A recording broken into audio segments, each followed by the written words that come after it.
অপরা একাদশীতে কিন্তু যদি পূর্বে কোনো পাপ করে থাকেন, সমস্ত পাপ থেকে মুক্ত হওয়া যাবে এই অপরা একাদশী ব্রত পালন করলে। অনেক পাপ অনেক মানুষ করে থাকেন, কিন্তু তারা কিন্তু অনেকে জানেন, অনেকে জানেন না, অনেকে জেনেও বলতে চান না।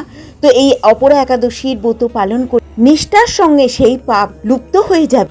বহু পুণ্য প্রদানকারী, মহাপাপ বিনাশকারী এবং পুত্র দানকারী এই একাদশী অপরা নামে খ্যাত। তো পালনকারী ব্যক্তি জগতে প্রসিদ্ধ লাভ করে। ব্রহ্ম হত্যা, গো হত্যা, ভ্রূণ হত্যা, পরনিন্দা, পরস্ত্রী গমন, মিথ্যা ভাষণ প্রভৃতি পাপ থেকে এই ব্রত পালনে নষ্ট হয়ে যায়। যারা মিথ্যা কথা বলেন, মিথ্যা সাক্ষ্য প্রদান করেন, এই অপরা একাদশী পালন করলে কিন্তু প্রত্যেকটা মানুষ যারা মিথ্যা বিষয় ছলনা করেছেন এবং মিথ্যা কথা বলেছেন, তারা কিন্তু উদ্ধার হতে পারবেন। এই অপরা একাদশীর ব্রত নিষ্ঠার সহিত পঞ্চশস্য বর্জন করে যদি পালন করা যায় এবং আগের দিন পরের দিন যারা নিরামিষ আহার গ্রহণ করেন না, নিরামিষ আহার যদি গ্রহণ করেন তাহলে কিন্তু তারা উদ্ধার পেতে পারে। মনে করছেন কোনোদিন একাদশীর ব্রত পালন করেন না বা একাদশীর সম্বন্ধে কিছু জানেন না, তারা কিন্তু এই অপরা একাদশীর ব্রত পালন করবেন নিষ্ঠার সহিত। তাহলে কিন্তু তারা যদি কোনো কারণে মিথ্যা গণনা, মিথ্যা চিকিৎসায় রত থাকেন, সকলের নরক যন্ত্রণা থেকে তারা কিন্তু উদ্ধার পেতে পারেন। এই অপরা একাদশীর মাহাত্ম্য ব্রতকথা যারা শুনছেন তারা কিন্তু উদ্ধার পেতে পারেন। তো তারা কিন্তু ঘোরতর নরকগামী হয় না এবং মুক্ত হয়ে যান, স্বর্গগতি লাভ করেন। বহু পুণ্য প্রদানকারী, মহাপাপ বিনাশকারী, পুত্র দানকারী এই একাদশী অপরা নামে আমাদের পরিচিত। তো যারা কিন্তু মিথ্যে কথা বলেছেন, মিথ্যা কাজ করেছেন এবং এর সঙ্গে জড়িত আছেন, তারা কিন্তু যদি মাহাত্ম্য ব্রতকথা শোনেন তাহলে কিন্তু এই অপরা একাদশীর ব্রত পালন করবেন নিষ্ঠা সহকারে, তাহলে কিন্তু মুক্ত হতে পারবেন। সারা জীবনের পাপের কিন্তু ফল আপনাদের পুণ্যে পরিণত হবে। যদি মিথ্যা কথা বলে থাকেন, ক্রোধ, দুরাচরি, ব্রণ হত্যা, গো হত্যা, ভ্রূণ হত্যা, পরনিন্দা, পরস্ত্রী গমন, মিথ্যা ভাষণ, সমস্ত কিছু আপনাদের কিন্তু নষ্ট হয়ে যাবে যদি এই একাদশীর ব্রত পালন করা যায়। যদি ক্ষত্রিয় যুদ্ধক্ষেত্র থেকে পালিয়ে যায় তারা ঘোরতর নরকগামী হয়, কিন্তু এই ব্রত পালনে স্বর্গগতি লাভ। হরে কৃষ্ণ কৃষ্ণ কৃষ্ণ হরে হরে, হরে রাম রাম রাম হরে হরে। জয় শ্রীকৃষ্ণ চৈতন্য প্রভু নিত্যানন্দ, শ্রী অদ্বৈত গদাধর শিবাসাদি গৌর ভক্তবৃন্দ। আজকে আমি অপরা একাদশী সম্বন্ধে আপনাদের সঙ্গে শেয়ার করব। কবে পড়েছে একাদশী? কৃষ্ণপক্ষের অপরা একাদশী, জ্যৈষ্ঠ মাসের একাদশী। আজকে আমি আপনাদের সঙ্গে একাদশী, অপরা একাদশী কবে পড়েছে, বেশ কিছু স্থানের পালনের সময়, অপরা একাদশীর মাহাত্ম্য, কবে পড়েছে একাদশী, বেশ কিছু পৌরাণিক কাহিনী, একাদশী পালন করলে কি ফল হয়, একাদশী পালন না করলে কি ফল লাভ হয়। তো আমার সঙ্গে একটু লাস্ট অবধি আপনারা ধৈর্য ধরে কষ্ট করে চলুন, তাহলে অনেক কিছু জানতে পারবেন। নমস্কার, ভগবান ধাম থেকে আমি আবার একটা ভিডিওর মাধ্যমে আপনাদের সামনে চলে এসেছি। সকলকে ভগবান ধামে স্বাগত। কেমন আছেন সকলেই? ভালো আছেন তো? আমরাও ভগবানের কৃপায় এক প্রকার ভালো আছি। তো কবে পড়েছে এই একাদশী সেটা আপনাদের সঙ্গে শেয়ার করে দিই। এই অপরা একাদশী কৃষ্ণপক্ষের একাদশী, জ্যৈষ্ঠ মাসের কৃষ্ণপক্ষের একাদশী অপরা একাদশী। কৃষ্ণপক্ষের একাদশী অপরা একাদশী কবে পড়েছে সেটাই আপনাদের সঙ্গে বলে দিই। আমাদের কিন্তু 23শে মে শুক্রবার 2025 সাল, আর বাংলা 1432 সাল 8ই জ্যৈষ্ঠ মাসের 8 তারিখে আমাদের কৃষ্ণপক্ষের অপরা একাদশীর মাহাত্ম্য ব্রত পালন করতে হবে। আর আমাদের এটা পরের দিনকে শুক্রবারে একাদশীর ব্রত পালন করব। শনিবার কৃষ্ণ দ্বাদশী পারণের সময়সূচি 4:51 থেকে সকালবেলা 9:19 মধ্যেই পারণ। তো মায়াপুরের পারণের সময় এই দিনে মা লক্ষ্মী বিষ্ণুর পুজো করলে বিশ্বাস করা যায় সমস্ত পাপ থেকে মুক্ত পাওয়া যায় এবং স্বর্গগতি লাভ করা যায়। এখানে একাদশীর সংকল্প মন্ত্র, পারণ মন্ত্রটা দিয়ে দিচ্ছি। একাদশীর পারণ মন্ত্র: একাদশং নিরাহার ব্রত নানেন কেশব, প্রসিদ্ধ সুমুখ নান জ্ঞান সৃষ্টি পদ্য ভব। অনুবাদ হচ্ছে, হে কেশব, আমি আপনার কৃপা দৃষ্টিতে নিরাহারভাবে একাদশীর ব্রত পালন করছি। কৃপাপূর্বক আপনি আমার উপর সদাই করুণাময় দৃষ্টি প্রদান করুন। সংকল্প মন্ত্র: একাদশং নিরাহার স্থিতা অহম অপরেহানি ভোগখানি পুণ্ডরিকাক্ষ শরণামে ভবচ্যুত। অনুবাদ হচ্ছে, হে পুণ্ডরিকাক্ষ, হে অচ্যুত, আমি একাদশীতে উপবাসপূর্বক পরের দিন আহার করিব, আপনি আমাকে সদাই কৃপা করুন। এখানে আমি মুখেও বলে দিলাম, স্ক্রিনেও দিয়ে দিলাম। আমার মুখে বলাটা যদি ভুল হয় বা আপনারা বুঝতে না পারেন, তাহলে স্ক্রিনে দেখে দেখে মন্ত্রটা একাদশীর দিনকে করে নেবেন। এইভাবে কিন্তু আমরা ব্রত পালন করব।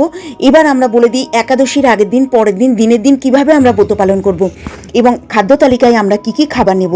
একাদশীর আগের দিন অতি অবশ্যই নিরামিষে আহার গ্রহণ করতে হবে এবং একাদশীর দিনকে আমরা নির্জলা উপবাস থাকতে পারলে খুবই ভালো, না পারলে 12টা অবধি থাকবেন, না পারলে শরবত নেবেন, শরবত না পারলে ফলমূল, তরকারি, সবজি, আলুর তরকারি, আলু ভাজা, আলু ভুনা, আলুর পায়েস এবং সমস্ত রকমের বাদাম, কাঠবাদাম, পেস্তা বাদাম, আখরোট, চীনাবাদাম এবং দুধ জাতীয় সমস্ত রকমের দ্রব্য যেমন ছানা করে নিতে পারেন, দুধ দিয়ে ক্ষীর করতে পারেন, মালাই করতে পারেন, শুধু দুধ নিতে পারেন, এইভাবে দই বানাতে পারেন।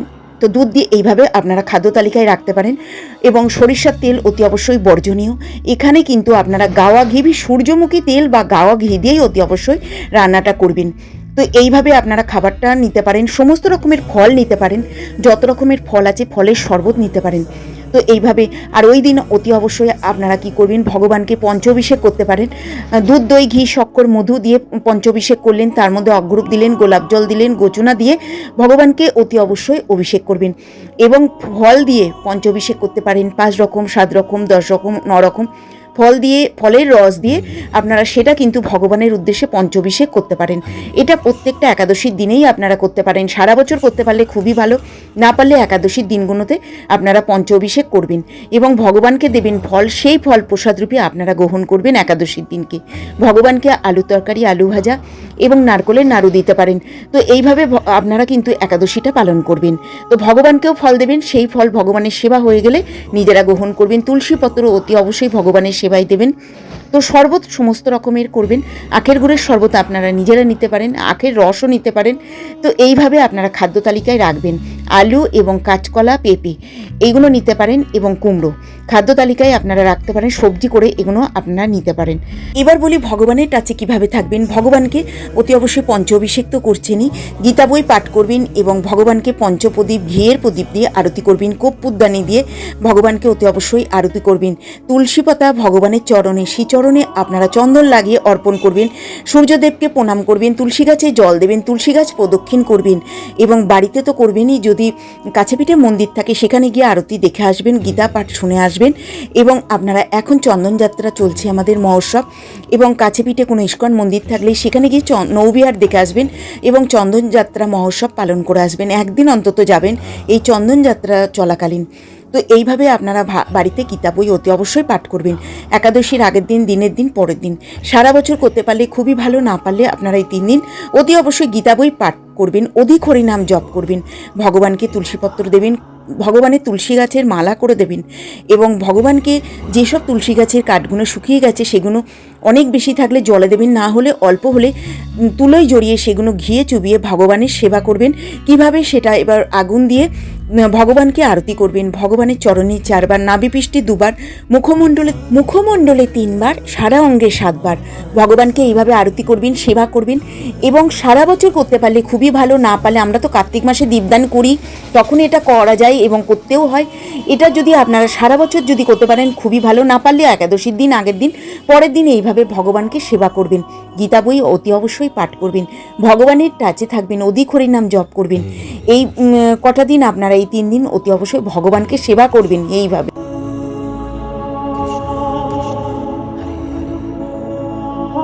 3 দিন আপনারা ভগবানের টাচে কীভাবে থাকছেন। আগের দিন পুরো নিরামিষ আহার গ্রহণ করবেন এবং যারা বৈষ্ণব ভক্ত তাদের জন্য বলছি না, যারা বৈষ্ণব ভক্ত নন তাদের কথা বলছি, যে 3 দিন নিরামিষ আহার গ্রহণ করবেন। আগের দিন নিরামিষ আহার গ্রহণ করছেন এবং পরের দিন একাদশী পালন করছেন। যারা নির্জলা তারা মনে করছেন নির্জলা থাকবো, তারা নির্জলা থাকলেন। যারা মনে করছেন পারছেন না তারা শরবত, ফলমূল নিয়ে আপনারা একাদশীর ব্রতটা পালন করবেন। আলু তরকারি, আলু ভাজা সমস্ত কিছু বলে দিলাম। আর পরের দিনকে ভগবানকে পঞ্চব্যঞ্জন রান্না করে ভগবানের সেবা দিতে পারেন পারণের সময়ের মধ্যে। তো এবার যদি মনে করছেন আমি ওই সময়ের মধ্যে পারবো না, সে ভগবানকে পঞ্চব্যঞ্জন রান্না করে দিলেন, বেলা করে দিলেন, কিন্তু নিজেরা পারণের সময়ের মধ্যে পারণটা অতি অবশ্যই সারবেন। পারণের সময়ের মধ্যে পারণ, সেই জন্য আপনারা কি করবেন, ভগবানকে দই দিয়ে চিড়ে দিয়ে, নাহলে খই দিয়ে চিড়ে দিয়ে আপনারা দই দিয়ে মেখে ভগবানের সেবা দেবেন। সেটা আপনারা নিজেরা প্রসাদ গ্রহণ করে পারণটা সারবেন। এবং সেটাও যদি করতে না পারেন, জগন্নাথ দেবের মহাপ্রসাদ বাড়িতে রেখে দেবেন, সেইটা নিয়ে আপনারা পারণটা সারবেন। তো এইভাবে আপনারা একাদশীর ব্রতটা পালন করবে নিষ্ঠা সহকারে, পঞ্চশস্য বর্জন করে একাদশীর ব্রত পালন করবে। একাদশী তিথিতে ধান, গম, যব, ভুট্টা, সরিষা জাতীয় যাবতীয় খাদ্য বর্জনীয়। এই তিথিতে সমস্ত পাপ এই পঞ্চশস্যর ভিতরেই অবস্থান করে। খাদ্যশস্য প্রসাদ গ্রহণ করে একাদশীর পালন করা যায়, কিন্তু একাদশী পালন করা যায় না। সেই জন্য একাদশীর পালন সারতে গেলে এই পঞ্চশস্য নিয়েই একাদশীর পালনটা সারতে হয়। ভক্তি সহকারে একাদশীর ব্রত পালন করলে যোগ্য সকল প্রকার ব্রত ফলনে লাভ হয়ে থাকে। এই তিথিতে অন্ন গ্রহণকারীকে পশু থেকেও নিকৃষ্ট শাস্ত্রে বর্ণনা করা হয়েছে। শ্রী চৈতন্য মহাপ্রভু তার সদবা জননী সচিমাতা দেবীকে একাদশীর ব্রত পালনে বলেছিলেন যে মা তুমি একাদশীর ব্রত পালন করো। তখন কিন্তু শ্রী চৈতন্য মহাপ্রভুর বাবা জীবিত ছিলেন। অনেকে মনে করেন একাদশীর ব্রত পালন করা সদবা মানুষকে কাউকে করতে নেই, এগুলো কিন্তু খারাপ বলে মনে করেন। সেই হিসাবে বলছি একাদশীর ব্রত 8 থেকে 80 সকল মানুষ নিষ্ঠা সহকারে নারী পুরুষ নির্বিশেষে একাদশীর ব্রত মাহাত্ম্য পালন করতে পারেন। একাদশীর তিথিতেই নিরস্ত উপবাস থাকায় সেও, কিন্তু যারা উপবাস করতে একেবারে অসমাপ্ত তারা একাদশীর প্রসাদ রূপে অল্প পরিমাণে ফল, আলু, সবজি, দুধজাত খাদ্য গ্রহণ করে সারাদিন হরিভজনা করে সেই ভগবানের নাম, রূপ আদি লীলাদি স্মরণ এবং শ্রবণ করতে পারেন। রাত্রি জাগরণ, হরিকথা শ্রবণ। একাদশীর ব্রত পালনে সময় পরনিন্দা, পরচর্চা, মিথ্যা ভাষণ, ক্রোধ, দুরাচরি, দর্শন সম্পূর্ণভাবে নিষিদ্ধ। একাদশীর দিনে ধান, গম, যব, ভুট্টা, সরিষা জাতীয় খাদ্য যাবতীয় খাদ্য বর্জনীয়। এই তিথিতে সমস্ত পাপ এই খাদ্য পঞ্চশস্যর মধ্যেই অবস্থান করে। এই সব নিয়ে একাদশীর পালন করা যায়, কিন্তু একাদশীর ব্রত পালন করা যায় না। অপরা একাদশীর মাহাত্ম্য ব্রতকথা। মহারাজ যুধিষ্ঠির শ্রীকৃষ্ণকে বললেন, হে কৃষ্ণ, জ্যৈষ্ঠ মাসের কৃষ্ণপক্ষে একাদশীর নাম কি, তার মহিমায় বা কি? আমি শুনতে ইচ্ছা করছি, আপনি অনুগ্রহ করে আমাকে বলুন। শ্রীকৃষ্ণ বললেন, হে মহারাজ, মানুষের মঙ্গলের জন্য আপনি খুব ভালো প্রশ্ন করেছেন। বহু পুণ্য প্রদানকারী, মহাপাপ বিনাশকারী, পুত্র দানকারী একাদশী অপরা নামে খ্যাত। এই ব্রত পালনকারীকে ব্যক্তি জগতে প্রসিদ্ধ লাভ করে। ব্রহ্মহত্যা, গোহত্যা, ভ্রূণহত্যা, পরনিন্দা, পরচর্চা, মিথ্যা ভাষণ এবং গুরুতর পাপ এই ব্রত পালনে নষ্ট হয়ে যায়। যারা মিথ্যা সাক্ষ্য প্রদান করে, ওজন বিষয় ছলনা করেন, শাস্ত্রের মিথ্যা ব্যাখ্যা প্রদান করেন, জ্যোতিষীর মিথ্যা গণনা, মিথ্যা চিকিৎসায় রত থাকে, তারা সকলেই নরক যাতনা ভোগ করে। এই সমস্ত ব্যক্তিরা যদি এই ব্রত পালন করে তবে তারা সমস্ত পাপ থেকে মুক্ত হয়। ক্ষত্রিয় যদি ধর্ম পরিত্যাগ করে যুদ্ধক্ষেত্র থেকে পালিয়ে যায় তবে সে ঘোরতর নরকগামী হয়, কিন্তু সেও যদি ব্রত পালনে মুক্ত হয়ে স্বর্গগতি লাভ করে। মকর রাশিতেও সূর্য অবস্থানকালে মাঘ মাসের প্রয়াগ স্নানে যে ফল লাভ হয়, শিবরাত্রিতে কাশীধামে উপবাস করলে যে পুণ্য হয়, গয়াধামে বিষ্ণু পাদপদ্মে পিণ্ডদানে যে ফল পাওয়া যায়, সিংহ রাশিতে বৃহস্পতির অবস্থানে গৌতমী নদীতে স্নান করে, কুম্ভে কেদারনাথ দর্শনে,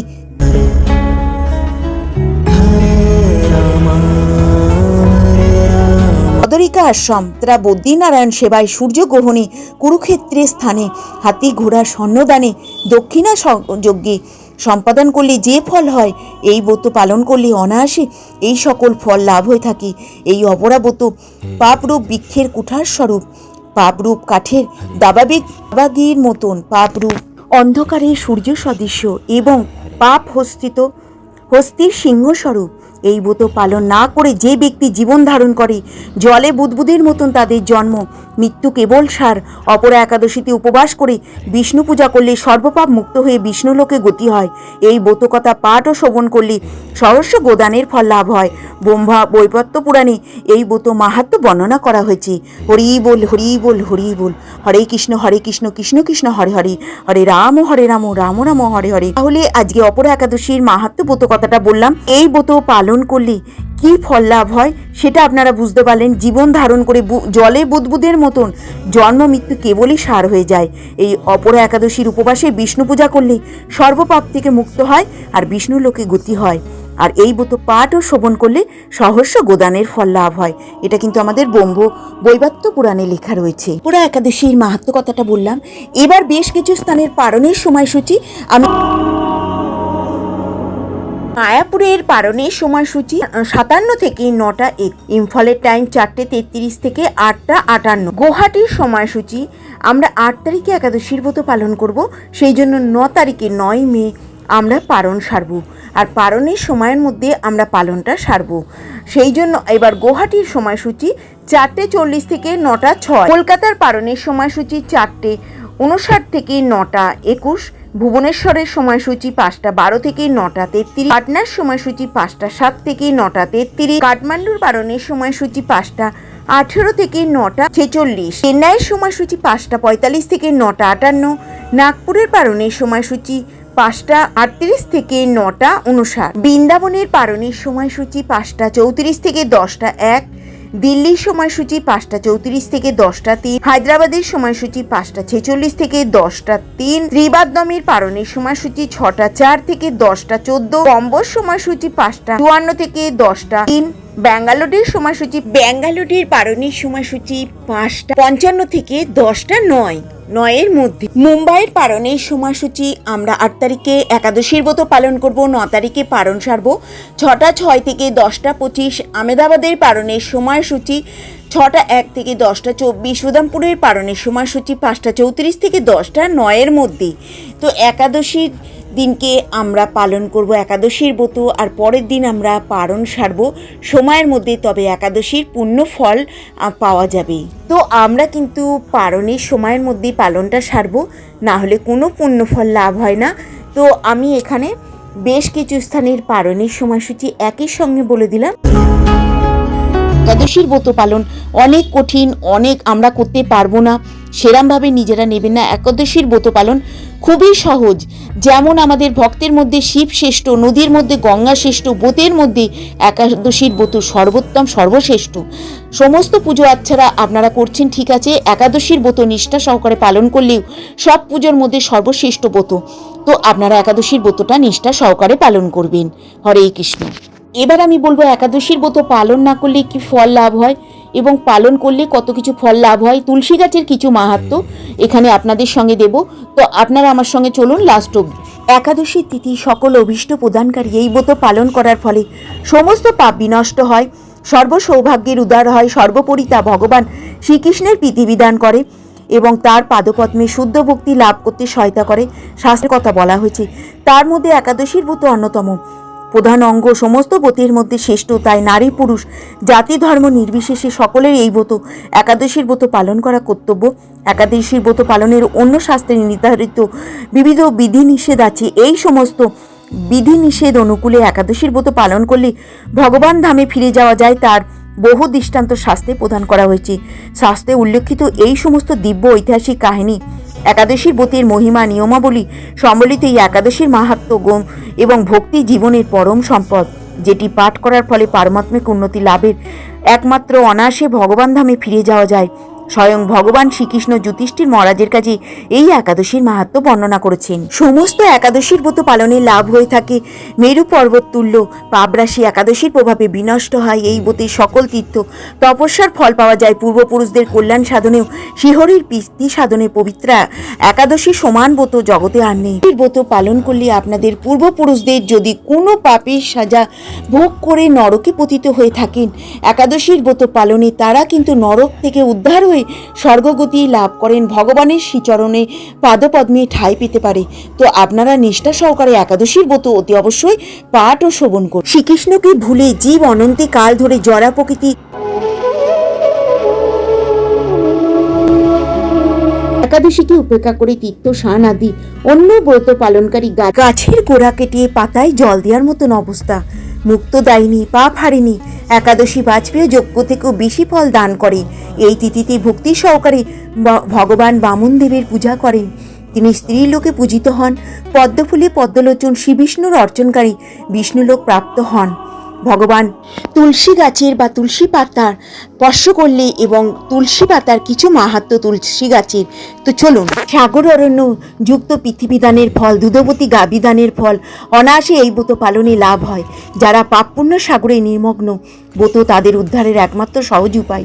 পবিত্র পাপনাশক শ্রেষ্ঠ ব্রত জগতে আর নেই। শ্রীহরি স্বয়ং এই মাহাত্ম্য কীর্তন করেছেন।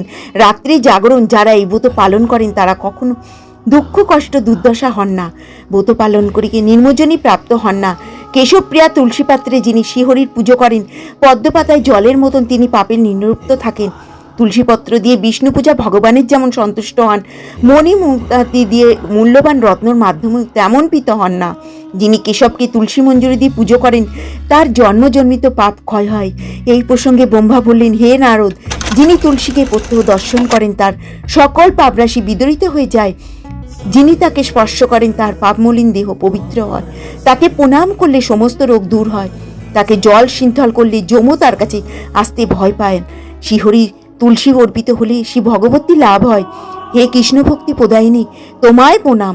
যে ব্যক্তি হরিবাসরে ভগবানের সামনে দীপদান করেন, চিত্রগুপ্ত তার পুণ্যের সংখ্যা হিসাব করতে পারেন না। পিত্তপুরুষেরাও পরম তৃপ্ত লাভ করেন। হে রাজন, আপনার কাছে সর্বপাপ হারিনি একাদশীর মাহাত্ম্য কিছু শুনলাম। সমস্ত যজ্ঞের ফল একাদশীর ব্রত পালনে লাভ হয়ে থাকে। মেরু পর্বত তুল্য পাপরাশি একাদশীর প্রভাবে বিনষ্ট হয়। এই ব্রতে সকল তীর্থ তপস্যার ফল পাওয়া যায়। পূর্বপুরুষদের কল্যাণ সাধন, শ্রীহরির প্রীতি সাধনে পবিত্র একাদশী সমান ব্রত আর জগতে নেই। একাদশীর ব্রত পালনে সর্বদা সুখ লাভ হয়, পাপ ক্ষয় হয়, সৌভাগ্য প্রাপ্তি ঘটে। দুর্ভাগা স্ত্রীলোক ব্রত পালনে সর্বসৌভাগ্য লাভ করে থাকে। ভক্তি মুক্তি প্রদানকারী এই ব্রত সর্বপাপ হরণকারী, গর্ভবাস যন্ত্রণা বিনাশ করে। এই ব্রত পালনে মান্ধান্তা এবং ধুধুমান আদি রাজারা দিব্যমান লাভ করেছেন। এমনকি মহাদেব শিবও এই একাদশীর ব্রত পালন করেছিলেন। 10,000 বছর তপস্যার ফল কেবলমাত্র এই একাদশীর ব্রত। শ্রদ্ধাবান ব্যক্তিও এই ব্রত পালনে তিনি ইহলোক পরলোক সমস্ত প্রকার বাঞ্ছিত ফল লাভ করেন। পাপমতি যে সব মানুষ কন্যার উপার্জিত অর্থে জীবন ধারণ করে, পুণ্যক্ষয় তাদের নরক যন্ত্রণা ভোগ করতে হয়। কখনো কন্যার অর্থায় উপার্জন গ্রহণ করা উচিত নয়। ব্যক্তি বিভিন্ন এবং স্বর্ণ অলঙ্কার সহ কন্যাদান করেন, তার পুণ্যের হিসাব স্বয়ং চিত্রগুপ্ত করতে অসমাপ্ত হন। এবং ব্রতকারী ব্যক্তি দশমীর দিনে কাঁসার পাত্রে ভোজন, মাছ মাংস মসুরির ডাল ছোলা আর মৈথুন পরিত্যাগ করবে। দ্রুতক্রিয়া নেশা জাতীয় দ্রব্য, নিবা নিদ্রা, পরনিন্দা পরচর্চা, প্রতারণা, চুরি, হিংসা, মৈথুন, ক্রোধ, মিথ্যা বাক একাদশী দিনে বর্জনীয়। কাঁসার পাত্রে ভোজন এবং সত্য মিথ্যা ভাষণ, 2 বার আহার, মৈথুন এইসব দ্বাদশীর দিনে পরিত্যাজ্য। যিনি হরিবাসরে রাত্রি জাগরণ করেন, ভগবান জনার্দনের পূজা করেন, তিনি সর্বপার মুক্ত হয়ে পরম গতি লাভ করেন। সূর্যপুত্রনা থেকে পরিত্রাণের জন্য পরম যত্নে এই একাদশীর ব্রত পালন করেছিলেন। সহকারে পাঠ ও শোভন করলে সহস্র গোদানের ফল লাভ হয়ে থাকে। এই একাদশী পালনে সকল পাপ দুঃখ মোহজারেই সকল পাপকারী দুঃখ বিনাশকারী একাদশীর ব্রত পালন করা। একাদশীর ব্রত পালন করা অতি আবশ্যক কর্তব্য। মকর রাশিতে সূর্য অবস্থানকালে মাঘ মাসের প্রয়াগে স্নানে যে ফল লাভ হয়, শিবরাত্রিতে কাশীধামে উপবাস করলে যে পুণ্য হয়, গয়াধামে বিষ্ণুপদে পিণ্ডদান করলে যে ফল পাওয়া যায়, সিংহ রাশিতে বৃহস্পতির অবস্থানে গৌতমী নদীতে স্নান করলে, কুম্ভে কেদারনাথ দর্শনে এবং বড়দিকা আশ্রম যাত্রায় বদ্রীনাথ সেবায়, সূর্যগ্রহণে কুরুক্ষেত্রের স্থানে হাতি ঘোড়া স্বর্ণদানে এবং দক্ষিণা সহ যজ্ঞ সম্পাদনে যে ফল লাভ হয়, এই ব্রত পালন করে সেই অনায়াসে সেই ফল লাভ। কলিযুগে মানুষের পক্ষে যে সমস্ত পালন করা অত্যন্ত কঠিন, যার সুখে সামান্য অল্প খরচে অল্প সম্পাদন করা যায় অথচ মহাফল প্রদান করে, সমস্ত শাস্ত্রের সারস্বরূপ সেই ধর্ম কলিযুগের মানুষের পক্ষে করা শ্রেয়। একাদশী দিনে ভোজন না করে উপবাস করবে, দ্বাদশীর দিনে স্নান করে শুচিশুদ্ধ হয়ে নিত্যকৃত্য সমাপনে পর শ্রীকৃষ্ণের অর্চন করবে। এরপর ব্রাহ্মণদের প্রসাদ ভোজন করাবে। অসহ্যতে ব্রত ত্যাগ করবে না। যে সকল ব্যক্তি স্বর্গে যেতে চায় তাদের সারা জীবন এই ব্রত পালন করা উচিত। পাপ কর্মরত ধর্মহীন ব্যক্তিরাও যদি এই একাদশীর দিনে ভোজন না করে তবে তারা যম যাতনা থেকে রক্ষা পায়। একাদশীর দিনে সূর্যোদয় থেকে দ্বাদশীর দিন পর্যন্ত সূর্যাস্ত পর্যন্ত জলপান বর্জন করলে অনায়াসে 12টি একাদশীর ফল লাভ হয়। বছরে অন্যান্য একাদশী পালনে অজান্তেও যদি কখনো ব্রতভঙ্গ হয়ে যায়, তা এই হলে একাদশী একটিমাত্র একাদশী পালনে সেই দোষ দূর হয়। দ্বাদশীর দিনে ব্রহ্ম মুহূর্তে সানাদি কাজ সমাপ্ত করে শিহরি পুজো করবে। সদাচারী ব্রাহ্মণদের বস্তাদি দান সহ ভোজন করিয়ে আত্মীয় স্বজন সঙ্গে নিয়ে ভোজন করাবে। এইরূপ একাদশীর ব্রত পালনে যে প্রকার পুণ্য সঞ্চিত হয় তা সমস্ত একাদশীর ফল লাভে একটিমাত্র উপবাসে ব্রত উপবাসে শঙ্খচক্র গদা পদ্মধারিণী ভগবান শ্রীকৃষ্ণ বলেছেন, বৈদিক এবং লৌকিক সমস্ত ধর্ম পরিত্যাগ করে একমাত্র আমার শরণাপন্ন হয়ে নির্জলা একাদশীর ব্রত পালন করে তারা সর্বপাপে মুক্ত হয়। কলিযুগে ধন সম্পদ দানের মাধ্যমে সদ্গতি বা এবং সংস্কারের মাধ্যমে স্মাত যথার্থ কল্যাণ লাভ হয় না। কলিযুগে দ্রব্যশুদ্ধি নেই, কলিতে শাস্ত্রাজ্ঞ সংস্কার বিশুদ্ধ হয় না, তাই বৈদিক ধর্ম কখনো সুসম্পন্ন হয় না। একাদশীতে ভোজন করিবে না, তাতে যদি অসমাপ্ত হও তবেও শুক্লপক্ষের একাদশী অবশ্যই কৃষ্ণপক্ষের একাদশী পালন করবে। একাদশীর ব্রত ধন্য পুণ্যদায়িনী যমদূতগণ এই ব্রত পালনকারীকে মৃত্যুর পরও স্পর্শ করতে পারে না। পক্ষান্তরে বিষ্ণুদূত গতি তাকে বিষ্ণুলোকে নিয়ে যান। একাদশী তিথি পবিত্র তীর্থ দান ধ্যান জপ ইত্যাদি কীর্তন করে মানুষ যা অক্ষয় হয়ে থাকে, ব্যক্তি ভক্তি সহকারে এই একাদশীর মাহাত্ম্য পাঠ ও শ্রবণ করেন, তিনি বৈকুণ্ঠ ধামে লাভ করেন, গমন করেন বিষ্ণুলোকে ভগবানের পাদপদ্মে। এই জড় জগৎ থেকে মুক্ত হতে চান, বঞ্চিত হতে চান, চক্রাধারে আমাদের চলছে জন্ম মৃত্যু। যারা এই জড় জগৎ থেকে বঞ্চিত হতে চান, মুক্ত হতে চান, পাপময় জগৎ থেকে, পাপময় জগৎ থেকে, আত্মার জগৎ, মায়ার জগৎ, আমাদের নির্মল জগৎ, এই জগৎ থেকে বঞ্চিত হয়ে আপনারা বিষ্ণুপদ গ্রহণ করতে চান, ভগবানের শ্রীচরণে অর্পণ হতে চান, স্বর্গপ্রাপ্তি হতে চান, আমাদের এই অশ্বদান অপেক্ষা গজদান শ্রেষ্ঠ। গজদান থেকে ভূমিদান এবং তা থেকে তিলদান, তিলদান থেকে স্বর্ণদান, তা অপেক্ষা অন্নদান শ্রেষ্ঠ। অন্নদানের মতন শ্রেষ্ঠ দান আর নেই। পিতৃলোকে দেবলোকে মানুষেরা অন্নদানে পরিতৃপ্ত হন। পণ্ডিতেরা কন্যাদানকে অন্নদানের সমান বলে মনে করেন। স্বয়ং ভগবান গোদানকে অন্নদানের সমান বলেছেন। আবার সমস্ত প্রকার দানের থেকেও বিদ্যাদান শ্রেষ্ঠ। বিদ্যাদান শেষ। একাদশী সূর্যোদয়ের পূর্বে বা সূর্যোদয় কালে 1 ঘন্টা 36 মিনিটের মধ্যে যদি দশমী স্পর্শ হয় তাকে দশমী বিদ্যা বলে। জেনেও পরের দিন একাদশীর ব্রত পালন করতে হয়। মহাদ্বাদশী আগমন হলে একাদশীর উপবাস ব্রতটি মহাদ্বাদশীতেই করতে হয়। একাদশীর ব্রত করে পরের দিন উপযুক্ত সময়ে শস্য জাতীয় খাদ্য প্রসাদ গ্রহণ করে পালন করতে হয়। শাস্ত্রবিধি না মেনে নিজের মন গড়া একাদশীর ব্রত করলে কোনো ফল লাভ হয় না। যেমন সবার অধিকার আছে, তেমনই একাদশীর ব্রতের অধিকার সকলেই। সদবা সকলের জন্য একাদশীর ব্রত পালনের নির্দেশ দেওয়া হয়েছে। যারা সদবার একাদশী পছন্দ করেন না, শাস্ত্রে কেবল অনাহার উপবাস করাটা মুখ্য উদ্দেশ্য নয়। মুখ্য উদ্দেশ্য হচ্ছে গোবিন্দ বা শ্রীকৃষ্ণের প্রতি শ্রদ্ধা, প্রেমাময় হওয়া। উপমানের নিকটে, বাস মানে অবস্থান, শিহরির নিকটে অবস্থান করা। একাদশীর দিনে উপবাস করলে মুখ্য উদ্দেশ্য হচ্ছে শারীরিক এবং আবশ্যকগুলোকে খর্ব করে ভগবানের মহিমা কীর্তন, আবশ্যকতাগুলি খর্ব করে ভগবানের মহিমা কীর্তন, অন্যভাবে ভগবানের সেবা করে সময়ের সমর্থ ব্যবহার করা। জগৎ থেকে বন্ধন মুক্ত হয়ে আপনারা যেতে চান, নিষ্ঠা সহকারে একাদশীর ব্রত পালন করুন। একাদশীর ব্রত পালন করলে কিন্তু আমাদের এই একাদশীর ব্রত পালনে কিন্তু অধিক হরিনাম জপ করলে কিন্তু ভগবান ধামে প্রাপ্তি হওয়া যাবে। অধিক হরিনাম জপ করবেন। এই জড় জগৎ, মায়ার জগৎ, বন্ধন জগৎ, জন্ম মৃত্যুময় জগৎ, আমাদের চক্রাগারে এই জগতের থেকে মুক্ত হতে গেলে আমাদের একাদশীর ব্রত পালন করতে হবে নিষ্ঠা সহকারে। তো সকলে ভালো থাকবেন, সুস্থ থাকবেন। আবার একটা নতুন ভিডিওর মাধ্যমে চলে আসব। আমার যদি কোনো ভুল ত্রুটি হয় আমার গুরুজনেরা ক্ষমা করবেন সকলে, এবং সকলে নিষ্ঠা সহকারে একাদশীর ব্রত পালন করবেন সকলে। নমস্কার।